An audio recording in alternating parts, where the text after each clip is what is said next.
जिन्होंने पिछला पार्ट नहीं देखा वो जाकर पिछला पार्ट देख सकते हैं, तब जाकर आपको स्टोरी समझ में आएगी।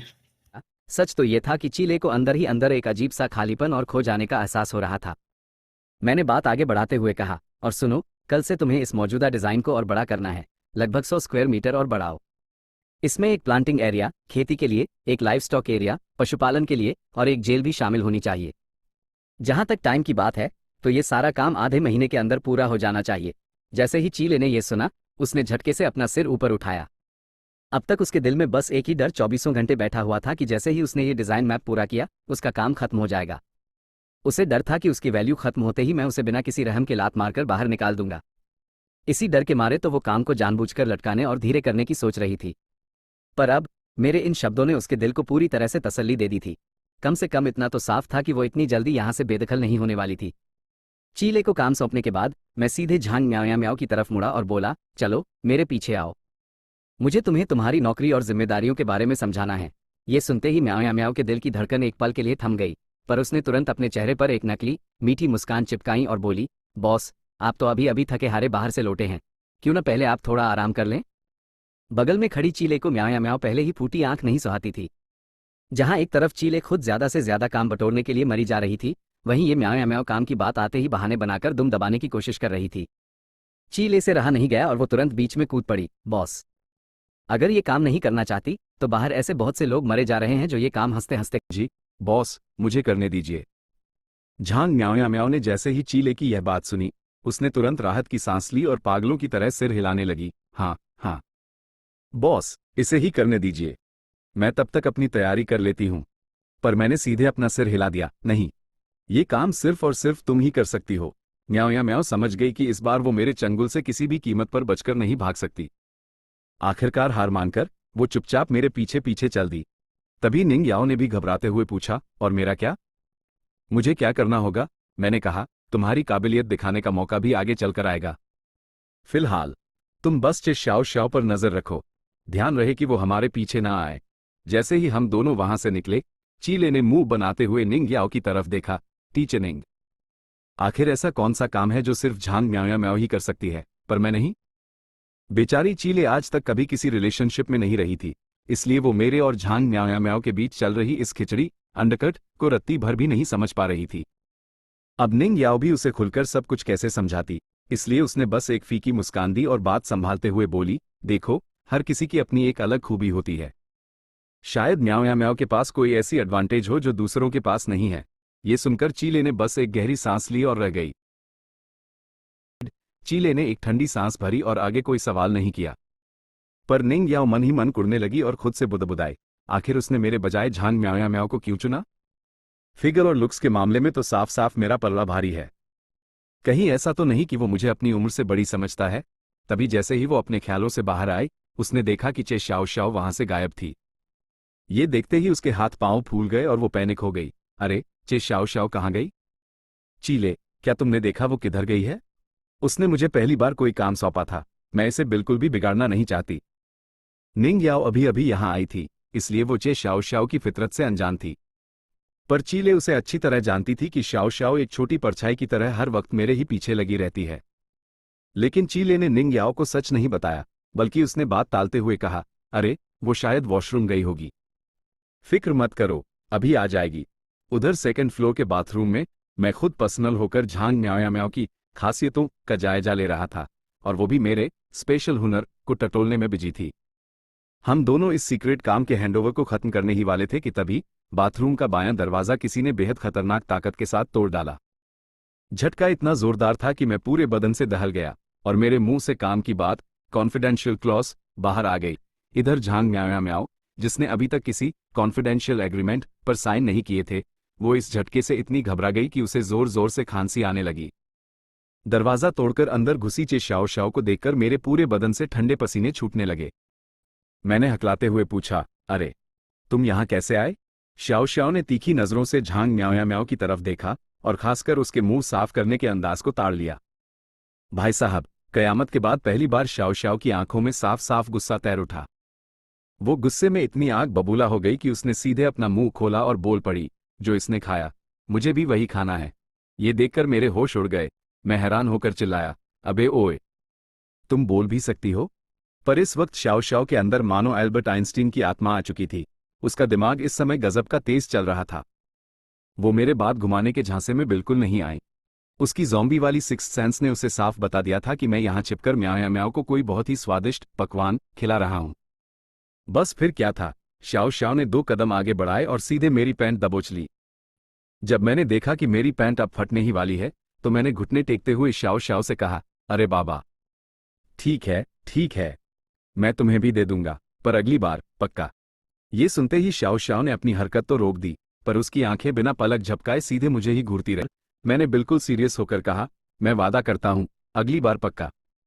इधर जब मैं चे शाओ शाओ को समझाने बुझाने में उलझा हुआ था, तब झांग म्याओ म्याओ दबे पांव वॉश बेसिन की तरफ बढ़ी, अपना मुंह साफ किया और मन ही मन भगवान का शुक्रिया अदा करने लगी कि चे शाओ शाओ बिल्कुल सही टाइम पर टपक गई, वरना आज उसे 2.5 घंटे का टॉर्चर और झेलना पड़ता।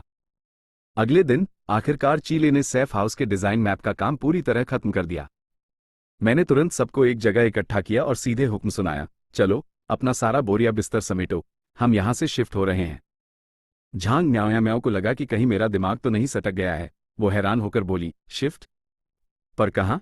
बाहर पूरी जगह ज़ॉम्बियों से पटी पड़ी है, हम भला इस हाल में कहाँ जा सकते हैं? मैंने उसे घूरते हुए कहा, जितनी जरूरत हो उतनी ही बकवास किया करो। अपना सामान पैक करो और चुपचाप मेरे पीछे आओ।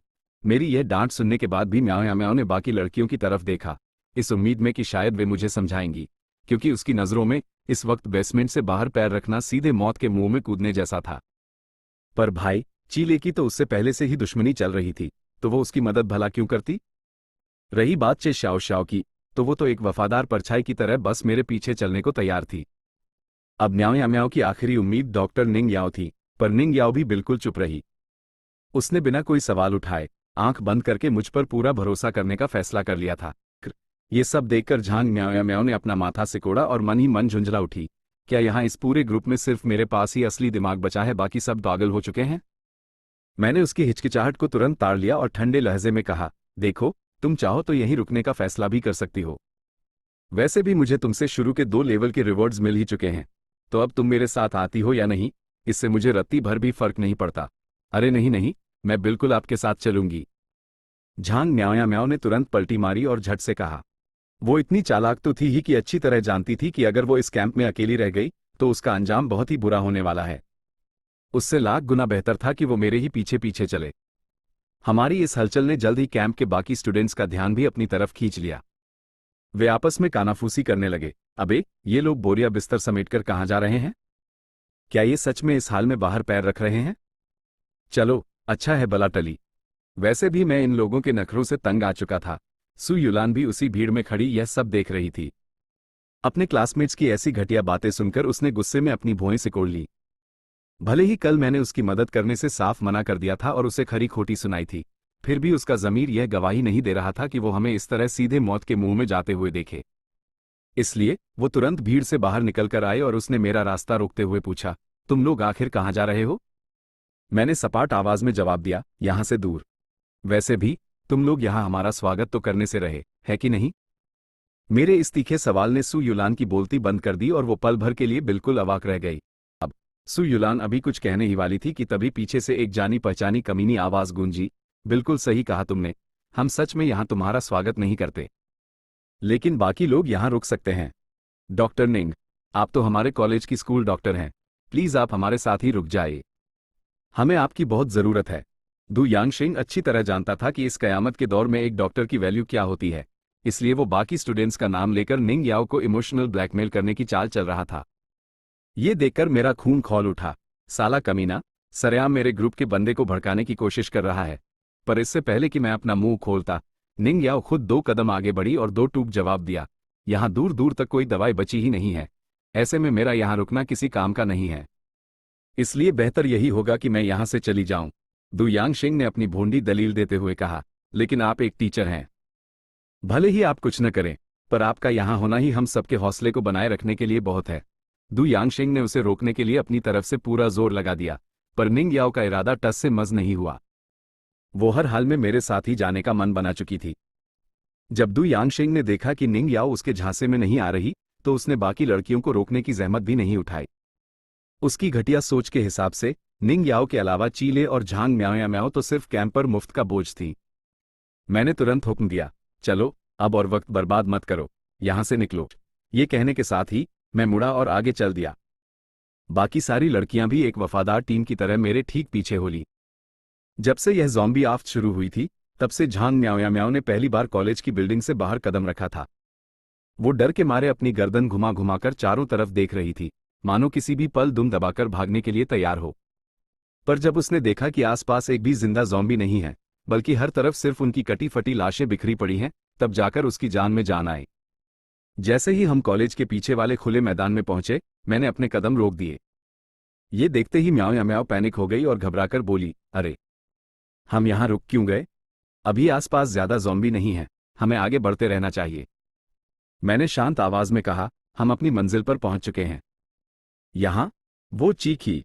वो मन ही मन सोचने लगी, इस सुनसान और उजाड़ जगह पर हम भला कैसे रह सकते हैं? क्या ये लड़का सच में पागल हो चुका है? मुझे इसके पीछे पीछे बाहर आना ही नहीं चाहिए था। म्याओ म्याओ दिमाग में क्या खिचड़ी पका रही थी, मैंने उस पर रत्ती भर भी ध्यान नहीं दिया, क्योंकि मेरा पूरा फोकस इस वक्त सीधे अपने सिस्टम पर था। मैंने मन ही मन हुक्म दिया, सिस्टम, मेरा रियल एस्टेट रिवॉर्ड, मकान का इनाम, बाहर निकालो।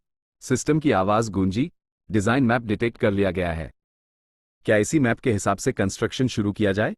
मैंने जैसे ही मन में हाँ कहा, देखते ही देखते उस खाली पड़े मैदान पर हवा में से अचानक एक आलीशान और अभेद्य स्टील का किला, स्टील फोर्ट्रेस, प्रकट हो गया। ये जादुई नजारा देखकर वहां खड़ी हर एक लड़की के होश उड़ गए और सबके मुंह फटे के फटे रह गए। चीले पहली इंसान थी जिसने झटके से पहचान लिया कि उस रहस्यमयी बिल्डिंग का ढांचा बिल्कुल वैसा ही था जैसा उसने अपने ब्लूप्रिंट में तैयार किया था। वो पूरी तरह सदमे में थी और मेरी तरफ देखकर कुछ पूछने ही वाली थी, पर मैंने उसे बीच में ही टोक दिया, ज्यादा सवाल करने की कोई जरूरत नहीं है। तुम्हारे लिए बस इतना जानना काफी है कि मैं तुम्हें इस नर्क में जिंदा रख सकता हूं। इधर झांग म्याओ म्याओ का तो पूरा नजरिया ही बदल चुका था।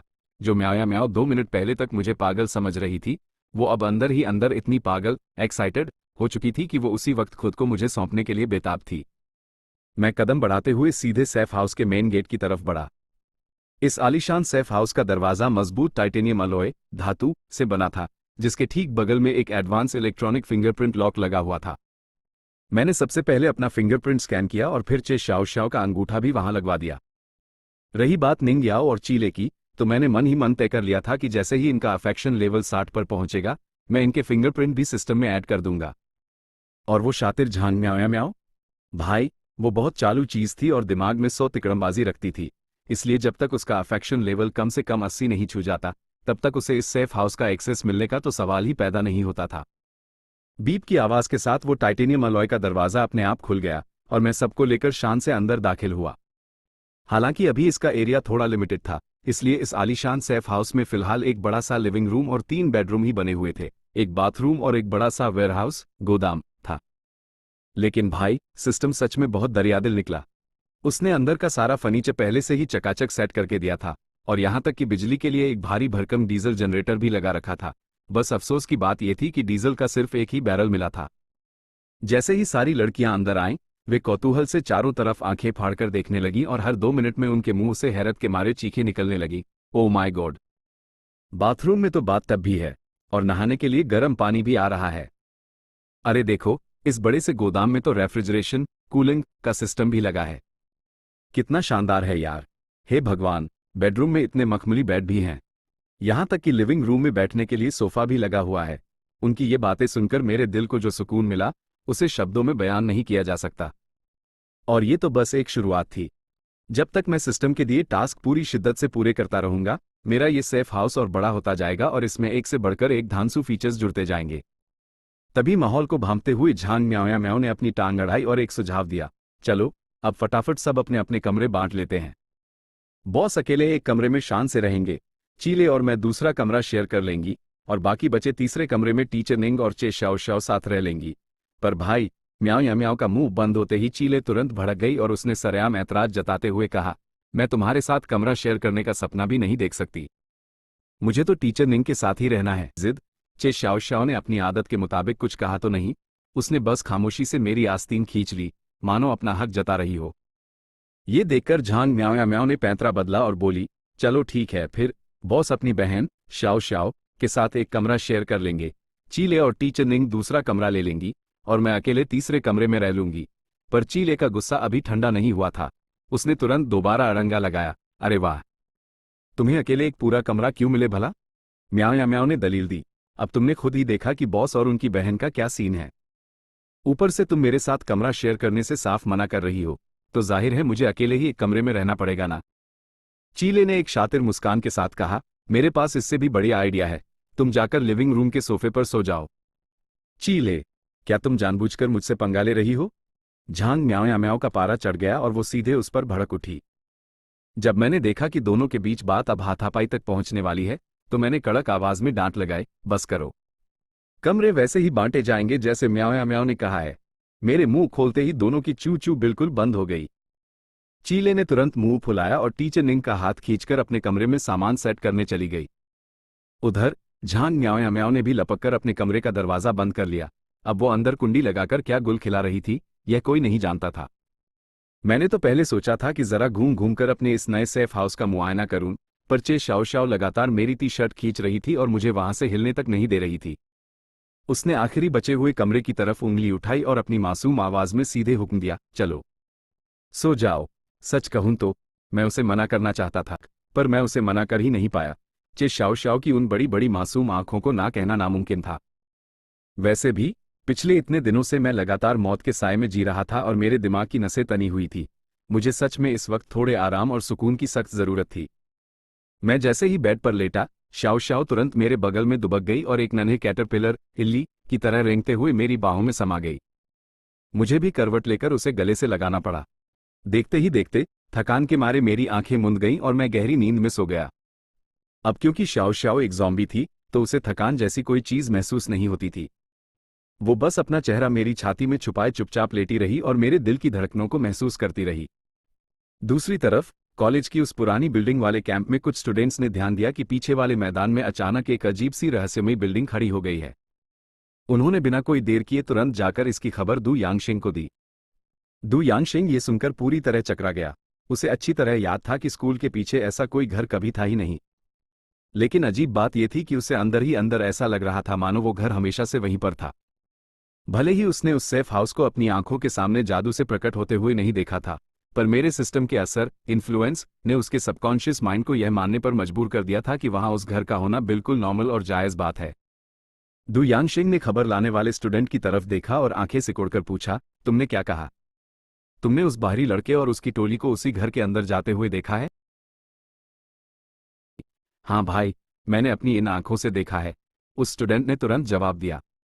असल में उसने भी यह नहीं देखा था कि वो घर वहां कैसे आया। ये तो बस इत्तेफाक था कि उसने मुझे अपनी टोली के साथ अंदर जाते देख लिया और लपककर दू यांगशिंग को खबर देने भाग आया। तभी दूसरा स्टूडेंट बीच में चहका, दू भाई, वो घर देखने में काफी मजबूत और सेफ लग रहा है, क्यों ना हम चलकर उस पर कब्जा कर लें? अबे ओए, साले बेवकूफ हो क्या? दू यांगशिंग सीधे उस पर भड़क उठा। हमारे पास इतनी बड़ी कॉलेज की बिल्डिंग है, क्या ये सेफ नहीं है? हम भला इस आलीशान और बड़े स्पेस को छोड़कर उस छोटे से पिंजरे जैसे घर में क्यों ठूसने जाएं? तुम्हारा दिमाग सटक गया है या मेरा? उधर सेफ हाउस में जब मेरी आंख खुली तो दोपहर के 5 बज चुके थे। गहरी नींद और हल्के होश के बीच मुझे महसूस हुआ कि कोई छोटा सा हाथ नीचे की तरफ कुछ शरारत कर रहा है। झटका लगते ही मेरी नींद हवा हो गई और मैंने तुरंत उस नटखट हाथ को दबोच लिया। मैंने आंखें तरेरकर पूछा, ये तुम क्या कर रही हो? चे शाओ शाओ ने मासूमियत से अपनी पलकें झपकाईं, पर मुंह से एक शब्द नहीं निकाला। मैंने उसके गोल मटोल गालों को हल्के से खींचते हुए कहा, मेरे सामने ये भोली शक्ल मत बनाओ। मैं अच्छी तरह जानता हूं कि तुम्हें सब समझ आता है। भूख लगी है, उसने आखिरकार दबी आवाज में मियाऊं करते हुए कहा। तब जाकर मुझे असली माजरा समझ आया। बेचारी शाओ शाओ को जोरों की भूख लगी थी, पर वो मेरी नींद खराब नहीं करना चाहती थी। इसलिए उसने खुद ही खाना निकालने के लिए अपने हाथों से जुगाड़ बिठाने की कोशिश शुरू कर दी थी। अफसोस की बात बस ये थी कि उसे इस स्पेशल पकवान को तैयार करने का सही तरीका, रेसिपी मालूम नहीं था और बेचारी बिना किसी कामयाबी के कब से यूं ही हाथ पैर मार रही थी। मैंने हंसते हुए कहा, अच्छा बाबा, ठीक है, मैं अभी उठता हूं और तुम्हारे खाने का कुछ बंदोबस्त करता हूं। जब मैं फ्रेश होकर लिविंग रूम में पहुंचा तो बाकी तीनों लड़कियां पहले से ही वहां जमा थी। चीले ने जैसे ही मुझे देखा वो घबराकर चिल्लाई, बॉस, जल्दी आओ और इन मॉनिटर्स को देखो। सीसीटीवी कैमरे की स्क्रीन पर सेफ हाउस के बाहर का नजारा साफ दिख रहा था। आसमान से छोटे छोटे सफेद रंग के फाहे गिर रहे थे, जो जमीन पर गिरते ही पल भर में गायब हो जा रहे थे। चीले उलझन में स्क्रीन को घूरती रही और बोली, क्या ये कपास के रेशे कैटकिन्स उड़ रहे हैं? नहीं, ये बर्फ गिर रही है, निंग याओ ने तुरंत कहा। चूंकि वो खुद नॉर्थ उत्तर की रहने वाली थी, इसलिए उसने एक झटके में पहचान लिया कि वो सफेद फाहे कुछ और नहीं बल्कि स्नोफ्लेक्स थे। पर बाकी दोनों लड़कियां, जो यहीं की लोकल थी, उन्हें इस बात पर रत्ती भर भी यकीन नहीं हुआ। पर यह बिन्हाई शहर है। मेरे पैदा होने से लेकर आज तक मैंने यहाँ कभी बर्फ गिरते नहीं देखी, और ऊपर से यह जुलाई का आखिरी हफ्ता चल रहा है। भला गर्मियों के मौसम में बर्फ कैसे गिर सकती है? लेकिन सिर्फ मैं ही जानता था कि यह अजीबोगरीब और खौफनाक नज़ारा क्यों दिख रहा था। कयामत का दूसरा सबसे बड़ा कुदरती कहर, नेचुरल डिजास्टर, आखिरकार धरती पर दस्तक दे चुका था। अपनी पिछली जिंदगी की यादों के दम पर मुझे अच्छी तरह पता था कि यह बर्फबारी लगातार 3 दिनों तक चलने वाली थी, और वक्त के साथ साथ तापमान पागलों की तरह नीचे गिरता चला जाएगा। और तीसरे दिन तक आते आते हालत यह होने वाली थी कि बाहर अगर किसी ने पेशाब भी कर दिया तो वो भी गिरते ही बर्फ का खंभा, आइसिकल, बन जाएगा। लेकिन मैं इन 3 दिनों तक हाथ पर हाथ धरे बैठकर तमाशा नहीं देख सकता था। अभी तो बस बर्फबारी की शुरुआत हुई थी। इससे पहले कि मौसम पूरी तरह जानलेवा हो जाए, मुझे भारी मात्रा में राशन और जरूरी सामान सप्लाई इकट्ठा करना था। मैंने चीले की तरफ देखा और पूछा, चीले, अपने कॉलेज के सुपरमार्केट में किस किस तरह का सामान मिलता है? चीले पहले तो मेरा यह अचानक बदला रूप देखकर चौंकी, पर मेरे चेहरे की गंभीरता को भांपते हुए उसने संजीदगी से समझाना शुरू किया। बॉस, कहने को तो बिन्हाई यूनिवर्सिटी का वो शॉपिंग एरिया एक सुपरमार्केट है, पर असल में वो किसी छोटे मोटे मॉल से कम नहीं है। वहां खाने पीने से लेकर रोजमर्रा की हर छोटी बड़ी चीज आसानी से मिल जाती है। यूनिवर्सिटी के स्टूडेंट्स के लिए वो इतना काफी है कि उन्हें अपनी जरूरतों के लिए कभी कैंपस से बाहर पैर रखने की भी जरूरत नहीं पड़ती। ये सुनते ही मेरा दिमाग साफ हो गया। सुपरमार्केट का चक्कर लगाना अब बेहद जरूरी था, पर तुरंत नहीं। हमें सही मौके के लिए थोड़ा और इंतजार करना था। अगले दिन दोपहर का लंच खत्म करने के बाद मैंने सीधे झांग म्याओ म्याओ और निंग याओ को हुक्म सुनाया, तुम दोनों फटाफट तैयार हो जाओ, तुम्हें मेरे और श्याओ श्याओ के साथ बाहर चलना है। ये सुनते ही झांग म्याओ म्याओ का चेहरा तुरंत लटक गया। भाई साहब, अगर उसके बस में होता तो वो इस आलीशान और सेफ हाउस में जिंदगी भर के लिए दुबक जाती और अपनी बाकी पूरी जिंदगी में कभी भूलकर भी बाहर कदम नहीं रखती। वो तुरंत लटककर मेरे करीब आई और नखरे दिखाते हुए बोली, बॉस, क्या मेरा बाहर जाना सच में बहुत जरूरी है? मैं यहीं रुक जाऊं? मैंने बिना किसी हाव भाव के उसकी तरफ सपाट नजरों से देखा। रुक सकती हो, लेकिन मेरे ठिकाने पर निकम्मे और बेकार लोगों के लिए कोई जगह नहीं है। अच्छा बाबा, ठीक है, मैं चल रही हूं। उसने तुरंत पलटी मारी और झट से कहा। फिर मन ही मन बुदबुदाई, इतने सख्त होने की क्या जरूरत है? क्या मैं एक बार पूछ भी नहीं सकती? मैंने अपनी आवाज में थोड़ा दम लाते हुए कहा, याद से अच्छे से कपड़े ठूस ठूस कर पहन लेना, बाहर हाड़ कंपाने वाली ठंड है। इधर जब चीले ने देखा कि मैंने उसे पूरी तरह इग्नोर कर दिया है, तो वो घबराकर मेरे पीछे पड़ गई। और मेरा क्या? बॉस, मेरा क्या होगा? मैंने उसे देखते हुए कहा। तुम्हारा क्या? तुम्हारा काम चुपचाप डिजाइन मैप्स तैयार करना है, और फिक्र मत करो, मैं तुम्हें बिना वजह यहां से लात मारकर बाहर नहीं निकालने वाला। मेरा ये भरोसा मिलते ही आखिरकार चीले की जान में जान आए और वो रिलैक्स हुई। वो अंदर ही अंदर इस बात से बुरी तरह डरी हुई थी कि कहीं वो भी मेरी नजरों में वही बेकार इंसान न बन जाए जिसका जिक्र मैंने अभी अभी किया था। जब हम चारों सेफ हाउस का दरवाजा खोलकर बाहर निकले तो जमीन पर बर्फ की चादर पहले से ही हमारे टखनों एंकल्स तक पहुंच चुकी थी, और आसमान से अभी भी बड़े बड़े सफेद फाहे लगातार गिर रहे थे। सबसे बड़ी मुसीबत तो बाहर की वो सुई जैसी चुभने वाली बर्फीली हवा थी। बाहर का तापमान इस वक्त पक्का 0 डिग्री के आसपास पहुंच चुका था।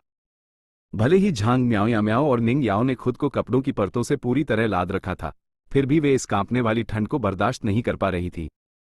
उनकी आवाजें ठंड के मारे बुरी तरह थरथरा रही थी। बॉस, बहुत ज्यादा ठंड है, क्या हम वापस अंदर नहीं चल सकते? बन्ना, मैंने आगे बढ़ते हुए कहा, गाड़ी में बैठते ही सब गर्मी आ जाएगी, चलो। झांग म्याओ म्याओ ने उलझन में मेरी उंगली के इशारे का पीछा किया, और जैसे ही उसकी नजर सामने खड़ी उस विशालकाय चीज पर पड़ी, उसकी सांसें हलक में अटक गईं। सेफ हाउस के ठीक बगल में एक भारी भरकम मॉन्स्टर हैवी ड्यूटी ट्रक, भारी ट्रक खड़ा था। झटके के मारे उसका मुंह खुला का खुला रह गया। हे भगवान, आखिर इतना बड़ा ट्रक यहां आया कहां से? मैंने एक हल्की मुस्कान के साथ कहा, कहां से आ सकता है भला? ये वो रिवॉर्ड है जो मुझे तुम्हारी ही बदौलत अफेक्शन लेवल बढ़ने पर मिला है। असल में मैंने पहले एक धांसू ऑफ रोड गाड़ी या एक बख्तरबंद आर्मर्ड कार चुनने के बारे में सोचा था, लेकिन मौजूदा हालात को देखते हुए एक हैवी ड्यूटी ट्रक ही सबसे समझदारी भरा फैसला था। क्या पता साला आगे चलकर जब कोई और आफत आए तो सिस्टम इसे ऑप्टिमस प्राइम में ही बदल दे। खैर, वो तो बात की बात थी।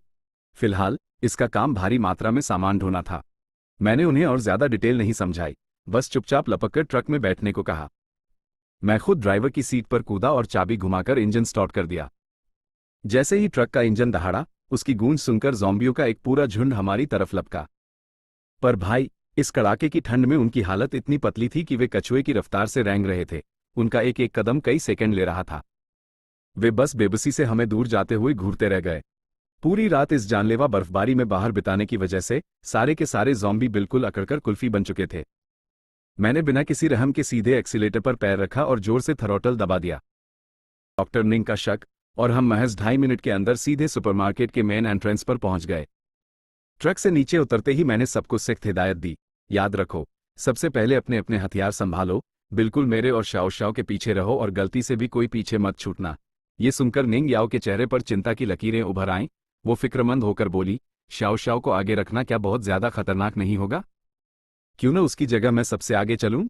असल में निंग याओ के दिमाग में चल रहा था कि वो एक एडल्ट बड़ी है और ऊपर से वो पहले भी एक ज़ॉम्बी को मौत के घाट उतार चुकी है, तो जाहिर तौर पर वो इस नन्हीचे शाओ शाओ से कहीं ज्यादा काबिल थी। उसकी सोच के मुताबिक दूसरों की हिफाजत करने की जिम्मेदारी उसकी होनी चाहिए थी। मैंने तुरंत उसकी बात काटते हुए कहा, शाओ शाओ की फिक्र तुम छोड़ दो, वो ताकत के मामले में मुझसे भी कहीं ज्यादा तगड़ी है। मेरी यह बात सुनते ही निंग याओ और झांग म्याओ म्याओ दोनों के चेहरों पर गहरा शक साफ दिखने लगा। मानो वे मन ही मन कह रही हों, ज़ॉम्बियों के झुंड के बीच आज़ादी से घूमने वाले सूरमा तो तुम हो, और चे शाओ शाओ दिखने में एक आम सी मासूम लड़की लगती है, भला वो तुमसे ज्यादा ताकतवर कैसे हो सकती है? खैर, दिल में डर लिए ही सही, वे दोनों चुपचाप गाड़ी से नीचे उतरी और मेरे व शाओ शाओ के पीछे हो ली। ट्रक की डिग्गी से अपने अपने हथियार निकालने के बाद हमने सुपरमार्केट के अंदर कदम रखा। सुपरमार्केट का पहला फ्लोर फूड सेक्शन, खाने पीने का इलाका था, जहां शेल्व्स, रैक के बीच कुछ ज़ॉम्बी आवारागर्दी करते हुए घूम रहे थे। मैंने पीछे मुड़कर इशारा किया, निंग याओ, झांग म्याओ म्याओ, तुम दोनों जल्दी से जल्दी सारा खाना ट्रक में लोड करना शुरू करो। तब तक मैं और शाओ शाओ यहाँ के ज़ॉम्बियों का काम तमाम करते हैं। ये कहते ही मैंने एक भारी फायर एक्स, आग बुझाने वाली कुल्हाड़ी, उठाई और ज़ॉम्बियों की तरफ लपका। यहाँ अंदर के ज़ॉम्बी बाहर वालों के मुकाबले थोड़ी बेहतर कंडीशन में थे। वे बाहर की हाड़ कांपती ठंड की तरह बिल्कुल अकड़कर कुल्फी नहीं बने थे। लेकिन गनीमत ये थी कि उनकी तादाद बहुत कम थी और वे पूरे फ्लो पर दूर दूर फैले हुए थे। मैंने कुल्हाड़ी का बस एक एक दमदार स्विंग मारा और एक एक करके उन्हें ढेर करना शुरू कर दिया। देखते ही देखते पहले फ्लो के ज्यादातर ज़ॉम्बी साफ हो गए। जब मुझे लगा कि अब यहाँ कोई खतरा नहीं बचा है, तो मैं चे शाओ शाओ की तरफ मुड़ा और बोला, तुम यहाँ नजर रखो, मैं बाकी बचे ज़ॉम्बियों को साफ करने ऊपर की मंजिल पर जा रहा हूँ। मैं जैसे ही सुपरमार्केट के दूसरे फ्लो पर पहुंचा, जो कि एक स्नैक स्ट्रीट फूड कोर्ट जैसा था, तो वहां पहले फ्लो के मुकाबले काफी ज्यादा ज़ॉम्बी मौजूद थे। उन्हें ठिकाने लगाने में मुझे थोड़ा ज्यादा वक्त जरूर लगा, पर हालात फिर भी मेरे कंट्रोल में थे। इधर नीचे वाले फ्लो पर दोनों लड़कियां बेहद सावधानी से राशन और सामान इकट्ठा कर रही थी कि तभी अचानक उनके ठीक पीछे से एक परछाई सी तेजी से गुजरी।